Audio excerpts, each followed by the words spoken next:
सत श्रीकाल प्यारे विद्यार्थियों, मैं परजिंदर कौर वोकेशनल मिस्ट्रेस सरकारी senior secondary school Rataul. Import and export management trade का एक्सपोर्ट मैनेजमेंट विषय असी पढ़ रहे हैं। तो पिछली वीडियो के असी फॉरेन ट्रेड पॉलिसी 2015-2020 बारे उसका मीनिंग और उसकी ऑब्जैक्टिव स्टडी की सी। हुण उस वीडियो को अगे कंटिन्यू करते हुए अज असी फॉरेन ट्रेड पॉलिसी 2015-2020 के हाईलाइट्स मेन हाईलाइट्स जोड़े है उस पॉलिसी के उन्होंने असी स्टडी करना है।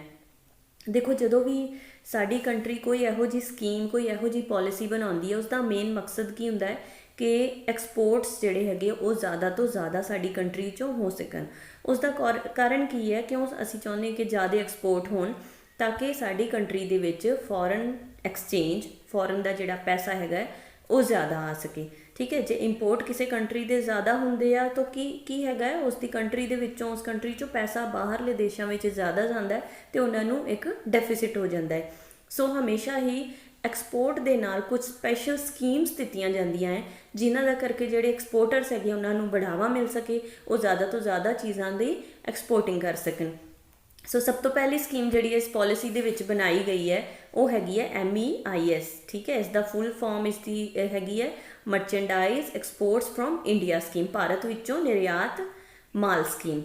हुण ये स्कीम कोई नवी स्कीम नहीं है, ऑल्दो इसका सिर्फ नाम ही कह लो मॉडिफाई होया है तो कुछ स्पैशल होर एक दो चेंजिज ये आईया है, पर पुरानियां 4 स्कीम साड़ियां ऑलरेडी चल रही सीगियां जिहदे नाम देखो स्क्रीन पर लिखी है food focus product scheme, market linked focus product scheme, focus market scheme ते एग्रीकल्चर इंफ्रास्ट्रक्चर इंसेंटिव स्क्रिप्ट। ये 4 पुरानियां स्कीम्स नूं मॉडिफाई करके इन्हां दी जगह ते एक नवी स्कीम जिहड़ी चलाई है that is MEIS merchandise exports from India scheme. हुण इस स्कीम दे विच है कि इसका मीनिंग की है, क्यों ये स्कीम बनाई है।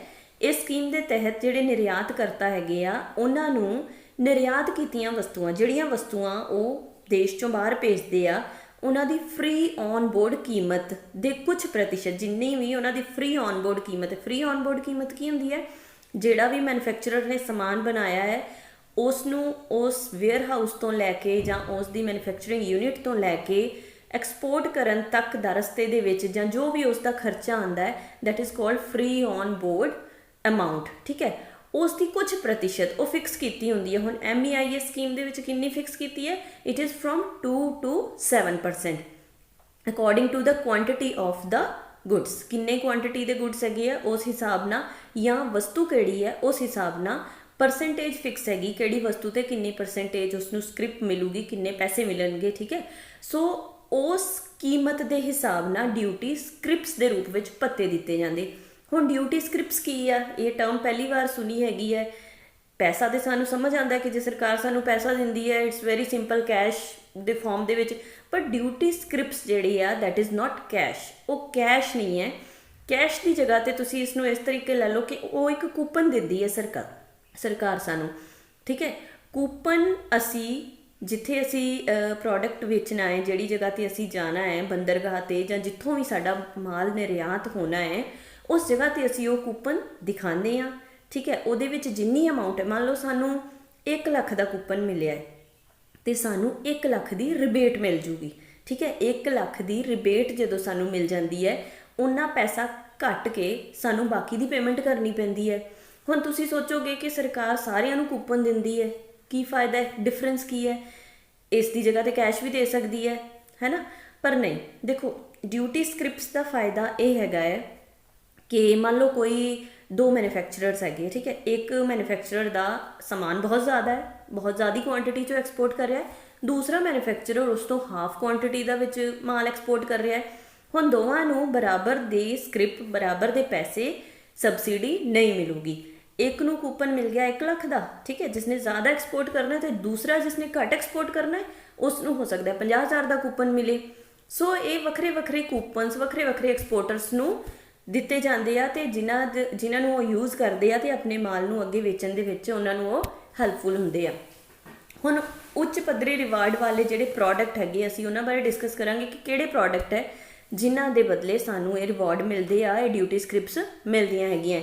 ठीक है, ये मैं लिखी हुई कैटेगरीज किहड़े प्रोडक्ट है, जिवें वैल्यू एडिड पैकिंग प्रोडक्ट्स हैगे आ, खेतीबाड़ी जां पेंडू उद्योग नाल रिलेटेड, ਕੋਈ ਰੋਜ਼ਗਾਰ ਪੈਦਾ ਕਰਨ ਵਾਲੇ ਜਿਹੜੇ ਪ੍ਰੋਡਕਟਸ ਹੈਗੇ ਆ, ਠੀਕ ਹੈ, ਉਹ ਵਾਤਾਵਰਣ ਲਈ ਲਾਭਦਾਇਕ, ਸੁਰੱਖਿਆ ਨਾਲ ਸੰਬੰਧਿਤ, ਜਾਂ ਫਾਰਮਾਸਿਊਟੀਕਲ ਜਿਵੇਂ ਮੈਡੀਕਲ ਕੰਪਨੀਜ਼ ਹੁੰਦੀਆਂ ਹੈ ਇਹਨਾਂ ਦੇ ਨਾਲ ਰਿਲੇਟਡ ਪ੍ਰੋਡਕਟ ਆ, ਜਾਂ ਟੈਕਸਟਾਈਲ ਨਾਲ, ਕੱਪੜੇ ਵਗੈਰਾ ਨਾਲ ਸੰਬੰਧਿਤ ਕੋਈ ਵੀ, ਇਹ ਸਾਰੇ ਜਿਹੜੇ ਪ੍ਰੋਡਕਟ ਹੈਗੇ ਆ ਇਹਨਾਂ ਦੇ ਉੱਤੇ ਡਿਊਟੀ ਸਕ੍ਰਿਪਟਸ ਮਿਲਦੀਆਂ ਹੈ, ਠੀਕ ਹੈ। ਦੂਸਰੀ ਜਿਹੜੀ ਸਕੀਮ ਸਰਕਾਰ ਨੇ ਚਲਾਈ ਹੈ that is SEIS, service exports from India scheme, Bharat ਵਿੱਚੋਂ ਨਿਰਯਾਤ ਸੇਵਾਵਾਂ ਸਕੀਮ। ਹੁਣ MEIS ਤੇ SEIS ਤੁਸੀਂ ਇਹਨਾਂ ਨੂੰ ਦੋ ਪਾਰਟਸ ਦੇ ਵਿੱਚ ਸਮਝ ਸਕਦੇ ਹੋ ਕਿ MEIS ਜਿਹੜੀ ਆ ਉਹ ਗੁੱਡਸ ਵਾਸਤੇ ਹੈ, SEIS ਜਿਹੜੀ ਹੈਗੀ ਉਹ ਸਰਵਿਸਿਜ਼ ਵਾਸਤੇ ਹੈ, ਠੀਕ ਹੈ। ਇਹ ਇਸ ਦੀ ਜਗ੍ਹਾ ਤੇ ਵੀ ਪਹਿਲਾਂ ਇੱਕ ਸਕੀਮ ਚੱਲਦੀ ਸੀ ਸਾਡੀ ਸਰਵਡ ਫਰੋਮ ਇੰਡੀਆ ਸਕੀਮ, ਮਤਲਬ ਇੰਡੀਆ ਤੋਂ ਸਰਵ ਕਰੋ, ਸਰਵਿਸਿਜ਼ ਇੰਡੀਆ ਤੋਂ ਦੋ। ਸੋ ਇਸੇ ਤੋਂ ਹੀ ਅਸੀਂ ਸਮਝ ਸਕਦੇ ਕਿ ਸਰਵਿਸਿਜ਼ ਜਦੋਂ ਅਸੀਂ ਆਪਣੀ ਕੰਟਰੀ ਤੋਂ ਦੂਸਰੀ ਕੰਟਰੀ ਦੇ ਵਿੱਚ ਦਿੰਦੇ ਹਾਂ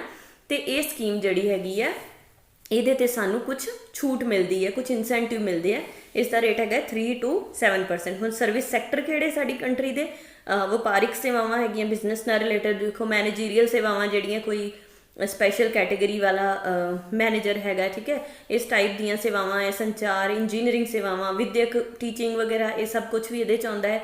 ਸਿਹਤ ਸੇਵਾਵਾਂ ਤੇ ਟੂਰ ਐਂਡ ਟਰੈਵਲ, ਇਹ ਸਾਰੀਆਂ ਸਰਵਿਸਿਜ਼ ਸੈਕਟਰ ਦੇ ਵਿੱਚ ਆਉਂਦੀਆਂ।